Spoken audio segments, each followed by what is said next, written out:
সুপ্রিয় দর্শক, আসসালামু আলাইকুম। মধ্যরাতে হাসনাত আবদুল্লাহ দেওয়া যে স্ট্যাটাস, এটিকে তর্কের খাতিরে আমি সত্য ধরলাম এখন পর্যন্ত। তাহলে প্রশ্ন উঠতে পারে, দেশ কোন দিকে যাচ্ছে? দেশ কি একটি গৃহযুদ্ধে বা সশস্ত্র যুদ্ধের দিকে যাচ্ছে? আবার হাসনাত আবদুল্লাহ যে অভিযোগগুলো করেছেন, যে হচ্ছে রিফাইন্ড আওয়ামী লীগকে ফেরত আনতে চাচ্ছে সেনাবাহিনী, যদি তিনি সেটি বলে সেনাবাহিনীর পক্ষ থেকে তিনি যে আলাপটি তুলে ধরেছেন, সেই আলাপে বোঝা যাচ্ছিল সেনা প্রধানের সঙ্গে তাদের আলাপ হয়েছে। বা হচ্ছে সেটাকে আরেকটু বড় করে বললে, সেনা প্রধান তাদেরকে ক্যান্টনমেন্টে ডেকে নিয়ে একটা বুঝ দিতে চেয়েছেন, নরমে গরমে বলার চেষ্টা করেছেন আওয়ামী লীগের একটি অংশকে নির্বাচনে আসতে দেওয়া উচিত, আওয়ামী লীগের রিফাইন্ড অংশকে, সংশোধিত অংশকে, যারা হচ্ছে ক্ষমা চেয়ে বা হচ্ছে যারা হচ্ছে শেখ হাসিনার রাজনীতি বাদ দিয়ে যারা রাজনীতি করতে চায়, তাদেরকে এক ধরনের একটি স্পেস দেওয়ার জন্য, নির্বাচনে অংশ নেওয়ার জন্য তিনি নাকি চাপ দিয়েছেন। যদি সেটি সত্য হয়, তাহলে ভুল কোথায় বললেন? আমি এজন্যই এটাকে ভুল বলবো না, মানে নানান মানুষ নানান কথাবার্তা বলছে, আমি এজন্যই বলবো না। ঠিক কিছুদিন আগে যখন এই একজন উপদেষ্টা, যিনি আবার শেখ হাসিনার পতনের আন্দোলনের নেতৃত্ব দিয়েছেন, আসিফ মাহমুদ সজীব ভুঁইয়া, তিনি বলেছিলেন যে হচ্ছে আওয়ামী লীগের যারা অপরাধ করেনি তারা ক্ষমা চেয়ে রাজনীতি করতে পারবেন। আর সেনাপ্রধান হাসনাত আবদুল্লাহ যে কথাটি বলেছেন, আমি ধরলাম সেটি সত্য। সত্য কি মিথ্যা আমি পরে আসতেছি। ধরলাম আমি সেটা সত্য। সেই সত্যের জায়গা থেকে সেনাপ্রধান বলেছেন আওয়ামী লীগের রিফাইন্ড অংশকে নির্বাচন বা হচ্ছে রাজনীতি করতে দেওয়া। আর আসিফ মাহমুদ সজীব ভুঁইয়া বলেছিলেন আওয়ামী লীগের যারা ভুল করেনি, যে তারা ক্ষমা চেয়ে রাজনীতি করতে পারবে। আমি কোনো কথার মধ্যে ভুল সঠিক ধরবো না, কিন্তু এই দুটি তথ্যের মধ্যে, এই দুটি কথার মধ্যে অমিল কোথায়? কোনো অমিল রয়েছে? হাসনাত আবদুল্লাহরা কি আসিফ মাহমুদ সজীব ভুঁইয়ার সে বক্তব্যের প্রতিবাদ করেছে?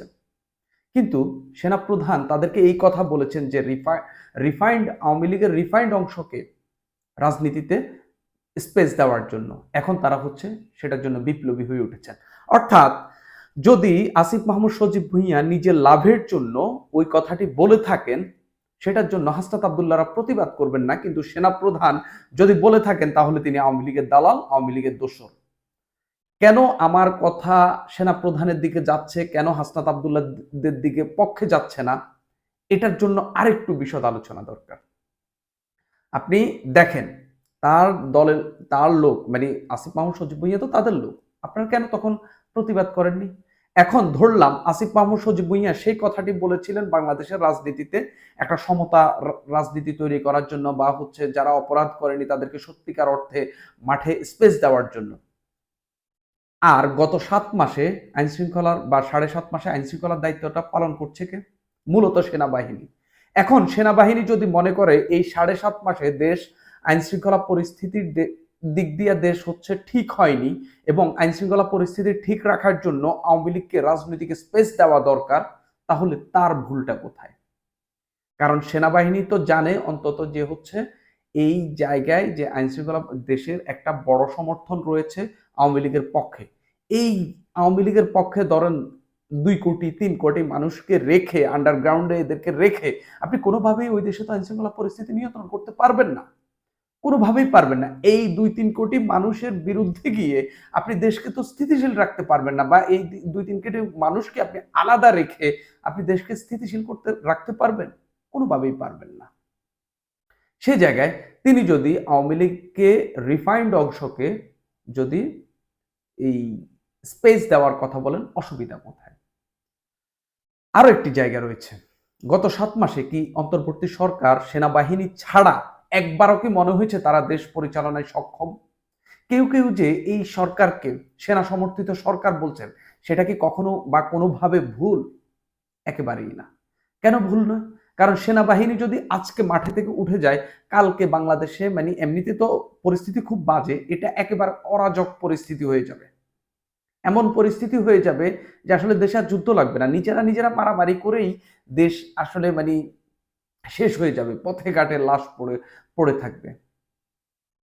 তাহলে এই যে গত 7.5 মাসে অন্তর্বর্তীকালীন সরকার ডক্টর মোহাম্মদ ইউনূসের সরকার বা হাসনাত আব্দুল্লাহদের বসানো সরকার যে পুলিশকে নিয়ে বা সেনাবাহিনী ছাড়া যে দেশ পরিচালনায় সমর্থ হয়ে উঠতে পারেনি, এর দায়টা কে নেবে?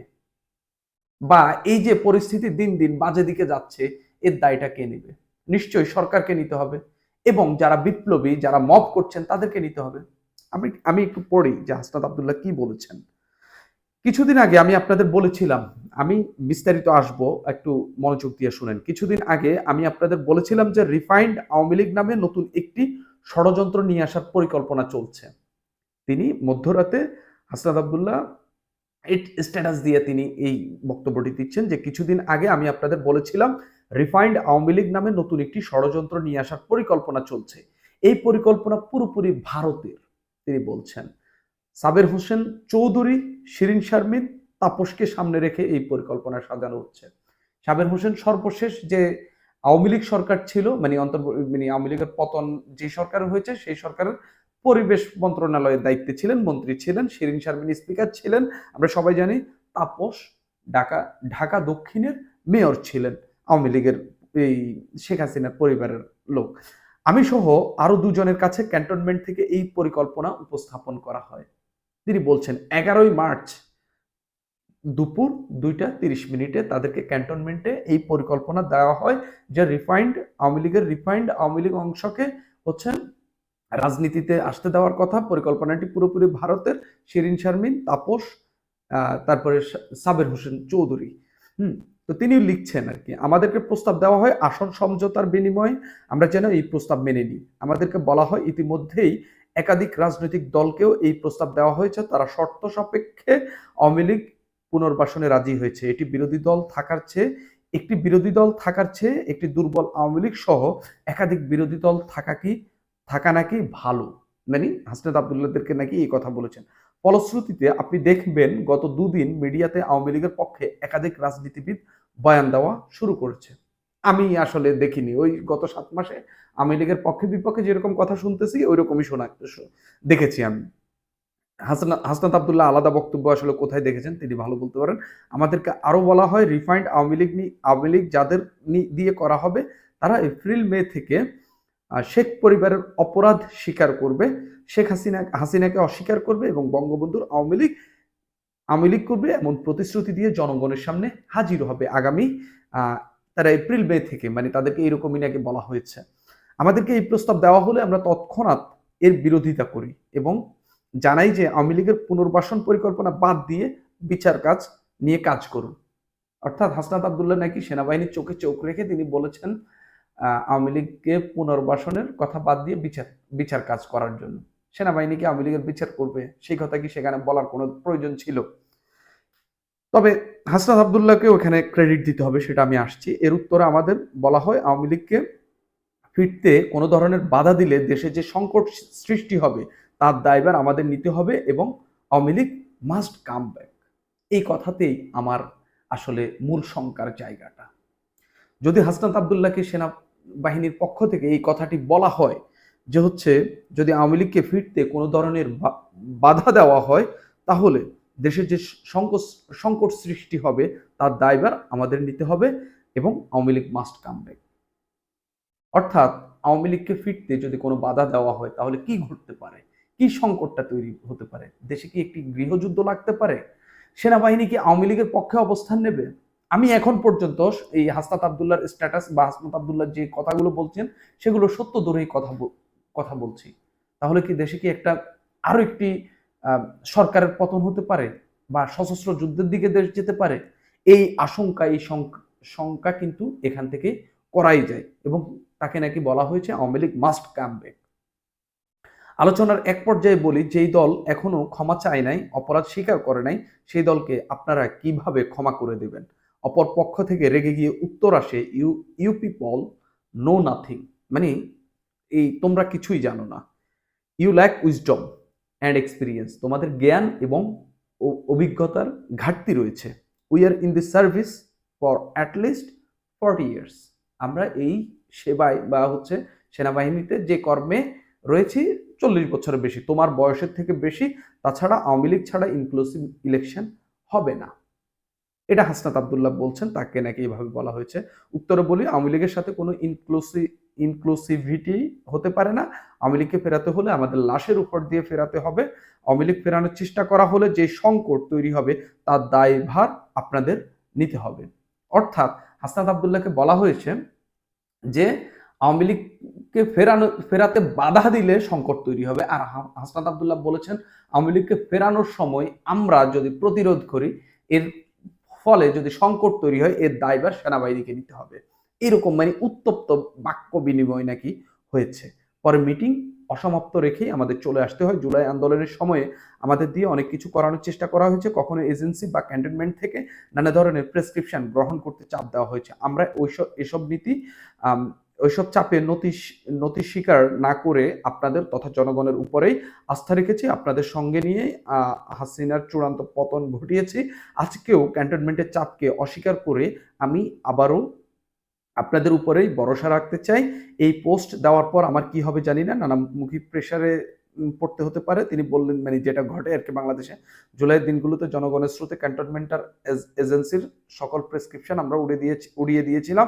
আজ আবারও যদি আপনাদের সমর্থন পাই, রাজপথে আপনাদের পাশে পাই, তবে আবারও এই আওয়ামী লীগ পুনর্বাসনে ভারতীয় ষড়যন্ত্র আমরা উড়িয়ে দিতে পারবো।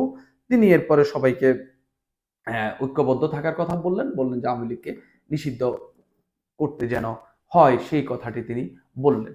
তো এখানে যে সংকটটি তৈরি হতে পারে, সেনাবাহিনীর পক্ষ থেকে বলা হচ্ছে যদি আওয়ামী লীগকে ফেরাতে কোনো ধরনের বাধা দেওয়া হয় তাহলে সংকট তৈরি হবে। আর হাসনাত আব্দুল্লাহ বলছেন যে ফেরানোর চেষ্টা করা হলে যে সংকট তৈরি হবে এর দায়ভার সেনাবাহিনীকে নিতে হবে। তাহলে বুঝেই ফেলুন দেশ কোন দিকে যাচ্ছে।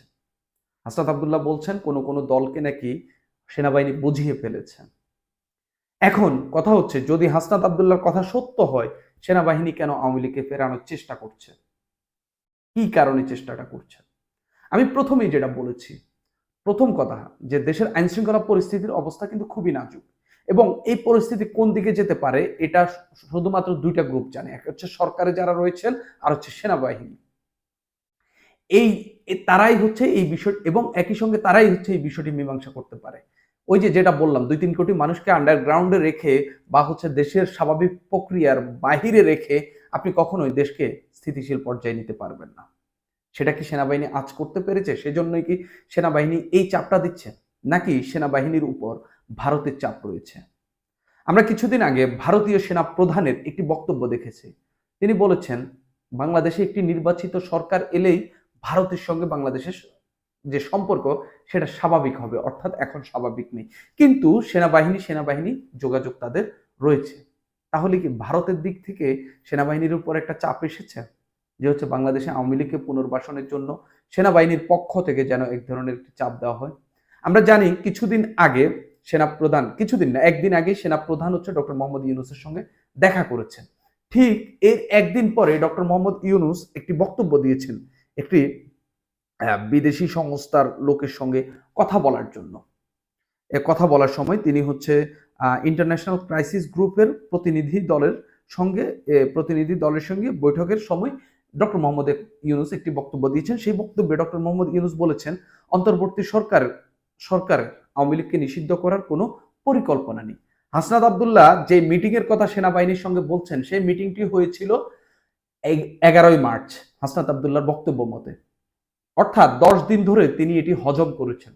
হাসনাত আব্দুল্লাহরা যাদেরকে গুরু মানেন, পিনাকি ভট্টাচার্য, ইলিয়াস হোসেন, তারপরে আরো যারা বিদেশে যারা বসে হচ্ছে বাংলাদেশের বিভিন্ন পরিস্থিতি নিয়ে আপডেট দিয়ে থাকেন, সাংবাদিকতা করে থাকেন, অ্যাক্টিভিজম করে থাকেন, তারা কেউই কিন্তু এই বিষয়ে জানেন না যে ক্যান্টনমেন্টে এরকম একটি আলাপ হয়েছে। কোনো দিক থেকেই গত 10 দিনে এই আলাপটি উঠে আসেনি যে ক্যান্টনমেন্টে হাসনাত আব্দুল্লাহদেরকে একটি থ্রেট দেওয়া হয়েছে। অর্থাৎ 10 দিন ধরে হাসনাত আব্দুল্লাহরা এত বড় একটি কথা হজম করে রেখেছেন। তাহলে হাসনাত আব্দুল্লাহ যে কথাগুলো বলছেন সেটাগুলো নিয়ে কি এক ধরনের একটি প্রশ্ন তৈরি হচ্ছে না যে আদৌ কি এটা সত্য কিনা? আবার সামনে নির্বাচন আসছে, এখন বিপ্লবী সাজার, দেশপ্রেমিক সাজার সর্বোচ্চ সময়। এই সময়ে আপনি সেনাবাহিনীর বা হচ্ছে দেশের এই আওয়ামী লীগকে, এই এনসিপি তো আওয়ামী লীগের বিরোধিতায় রাজনীতি করে, আওয়ামী লীগের বিরুদ্ধে কথা বলে কি নতুন করে সমর্থন আদায় করার চেষ্টা করছে। তবে আমি শিওর হাসনাত আব্দুল্লাহ সেনাবাহিনীর সঙ্গে পাঙ্গা নিয়ে নিজের সমর্থন আদায়ের চেষ্টা করবেন না। অর্থাৎ হাসনাত আব্দুল্লাহর বক্তব্যের কিছুটা হলেও সত্যতা রয়েছে। অর্থাৎ সেনাবাহিনীর দিক থেকে আওয়ামী লীগকে ফেরানোর হয়তোবা রিফাইন্ড অংশকে, সংশোধিত অংশকে ফেরানোর চেষ্টা চলছে। সেক্ষেত্রে যেসব নামগুলো বলা হচ্ছে, যে হচ্ছে সাবের হোসেন চৌধুরী, তারপরে শিরিন শারমিন, তাপস, এদেরকে কেন্দ্র করে হয়তো সংশোধিত অংশকে বা হচ্ছে যারা হচ্ছে ক্ষমা চেয়ে রাজনীতি করতে চায় তাদেরকে ফেরানোর চেষ্টা করা হচ্ছে। কিন্তু আসিফ মাহমুদ সজীব ভুঁইয়াও তো একই ঘোষণা দিয়েছিলেন। যে কারণে আপনি সেনাবাহিনীকে এত বড় কথা বলছেন বা সেনাবাহিনীকে দোষারোপ করছেন যে হচ্ছে আওয়ামী লীগের রিফাইন্ড অংশকে আপনি রাজনীতি করতে দেওয়ার ফলে সেনাবাহিনীকে আপনি দোষারোপ করছেন, দোষর বলছেন, বা ভারতীয় প্রেসক্রিপশন বাস্তবায়ন করছে বলে আপনি উল্লেখ করছেন, সেই একই কারণে কি আপনি হচ্ছে আসিফ মাহমুদ সজীব ভুঁইয়াকে কি দোষারোপ করবেন না?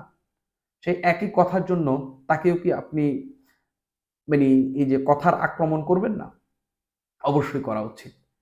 সেনাপ্রধান যে কথাটি বলেছেন আদৌ এই কথাটি ভুল কিনা, বা হচ্ছে কোনোভাবে কি আপনি আওয়ামী লীগকে বাদ দিয়ে বাংলাদেশের রাজনীতি বা বাংলাদেশের পরিস্থিতি ঠিক রাখতে পারবেন কিনা, সেটা একটি বড় প্রশ্ন। বা আওয়ামী লীগের এত বড় সমর্থনকে বা আওয়ামী লীগের এত বড় নেতাকর্মীকে বা আওয়ামী লীগের এত বড় ভোট ব্যাংকে বাদ দিয়ে একটি নির্বাচন করে আপনি সেটাকে কোনোভাবেই কি অন্তর্ভুক্তিমূলক, শতভাগ অন্তর্ভুক্তিমূলক নির্বাচন বলতে পারবেন কিনা, সেটাও একটি বড় প্রশ্ন। সেই জায়গায় নির্বাচনকে, দেশকে স্থিতিশীল রাখতে যদি সেনা প্রধান বলে থাকেন আওয়ামী লীগের সংশোধিত বা রিফাইন্ড বা যারা সংশোধন হচ্ছে তাদেরকে নিয়ে যদি আপনি এই এই নির্বাচনে অংশগ্রহণ করতে দেন, রাজনৈতিক স্পেস দিতে চান, অসুবিধা কোথায়? অসুবিধা তো কিছু নেই। নাকি তারা আবার শেখ হাসিনাকে ফিরিয়ে নিয়ে আসবে? এটা নিয়েই হচ্ছে নানান আলোচনা চলছে।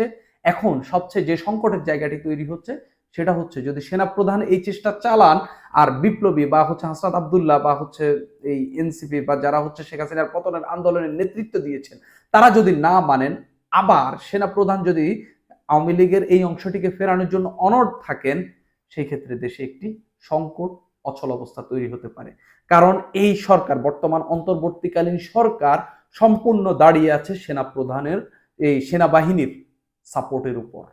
এটা বলতে কোনো দ্বিধা নেই। এই এই অন্তর্বর্তীকালীন সরকারের উপর থেকে যদি যারা সমর্থন দিয়ে রেখেছে একটা গ্রুপ যদি সমর্থন ছেড়ে নেয়, অন্তত একটা গ্রুপ যদি সমর্থন ছেড়ে নেয়, এদের টেকা খুব মুশকিল।